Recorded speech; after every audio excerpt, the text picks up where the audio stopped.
Alors ma commune est un village de 1400 habitants, c'est un village assez vivant quand même, avec un monde associatif assez important, puisqu'on n'avait que la boulangerie en commerce alimentaire. Il y avait une épicerie, mais qui fermait régulièrement pour des raisons de non-rentabilité, quoi. Et le bar était exploité par quelqu'un qui en était à sa 28e année et qui commençait à en avoir un peu marre. Donc c'est pour ça que quand il y a eu l'opportunité de vendre ce bar, la commune a racheté le fonds de commerce de l'épicerie et a souhaité faire un gros projet pour à la fois dynamiser le village et à la fois offrir un service à tous les habitants.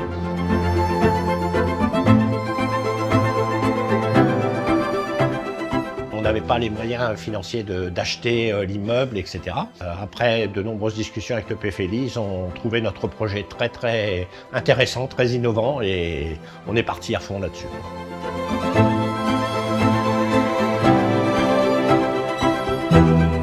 Je suis résident de Neuvy-en-Sulliace depuis plus de 20 ans. Et le bar existait depuis mon arrivée à Neuvy-en-Sulliace. Et en fait, il y a toujours eu la volonté de travailler dans le commerce de proximité. Et quand l'occasion s'est présentée et que le bar était à vendre et que le propriétaire prenait sa retraite, j'ai présenté ma candidature. Et en discutant avec M. Fournier, le maire de Neuvy-en-Sulliace, le projet était de rassembler le bar existant et l'épicerie qui était fermée depuis quelque temps déjà pour faire un seul et même commerce. Le temps que les deux bâtiments, en fait, qu'on rassemble les deux bâtiments, ça a été un projet un peu plus long que prévu, qui m'a permis de suivre les travaux par contre et d'être présent et d'être intégré avec le PFLI aux décisions qui étaient prises pour les travaux. Donc ça, c'était très bien. Et là-dessus, je sais que j'ai été très bien accompagné par la mairie et par le PFLI. Quand on est intégré, on sait comment ça se passe et on est écouté, donc ça s'est plutôt bien passé.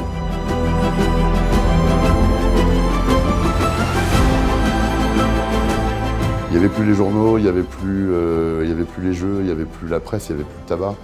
Donc forcément, les gens du village allaient peut-être dans un autre village acheter leurs journaux. Je pense que c'est bénéfique pour tout le monde. La population a plutôt bien réagi à l'ouverture. Cet été, la terrasse était pleine.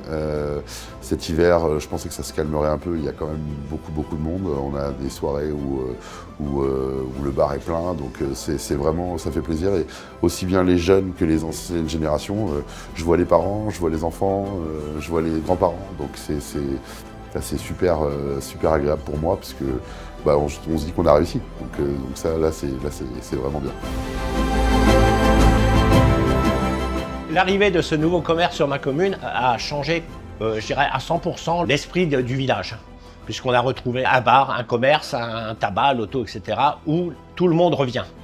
On a fait une première soirée avant l'ouverture officielle du 13 juillet où on a eu 200 personnes. Donc ça a changé complètement l'esprit. On voit les jeunes du village, des gamins que j'ai rencontrés à l'école, qui viennent là jouer au billard, jouer aux fléchettes.